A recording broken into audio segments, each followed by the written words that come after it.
What is explosion, particularly in Koppoujutsu? Well, for us, the idea of explosion is that wherever it happens, it has to be restrained to that area or volume of your body. And since we're talking of Koppoujutsu, the idea is that this explosion will be focused on the plier. And this plier will be somehow by any move or technique set apart from the support. So say for example, let's say we're talking about you do tsuki, for example. So the first idea, attacking as intensible because you have a very strong arm. But when you, please keep it strong here yet. If I do, please make it strong, okay? If I attempt to do this, the energy bounces back to me. I enter, you feel your body will absorb it. There are many exercises for that.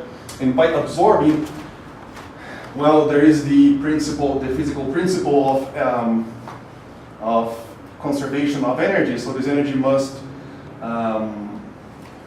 be somehow. So this energy will mainly bounce back, and so we'll have this very small, this very little amount of power that was actually transmitted to you. So instead of doing this, please keep it strong, the idea is to act as a hammer.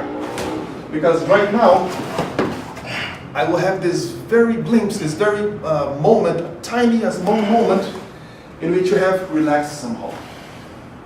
So right now, we're talking about explosion in this part of your body. It is not as if I would do, say, an atemi, like in Kempo. In Kempo, otherwise, the idea is not to enter and put your weight on. The idea, you enter violently, you have the whole, your whole body prepared, your hands very strong, your fingers, your arms, your shins, in your body, ready to absorb huge impacts. And so you enter, but you enter and you'll soon come back to a closed position, or you keep hitting and striking, because as we all know, Kempo has no end. It doesn't stop at all. So, in Koppo, on the other hand, things work a bit differently. When a Koppo master or when a Koppo practitioner strikes, he will not strike just with the irimi, or the act of entering with the hara, and with the arms, and with the rigid block of movement. No? He will enter using his hara, using his shoulder, and putting all pressure in such a way that it will keep damaging even more, or it will make it difficult for you to step out of the technique. So let's see how this would be. Well, let's see. If, for example, I'm entering, say you enter Atsuki, for instance. If I'm entering in your chin, the idea, if I'm in Kempo, the idea is to strike and keep striking. So say, in the idea of Kempo, you enter and I'm going for your chin, for example, when you come,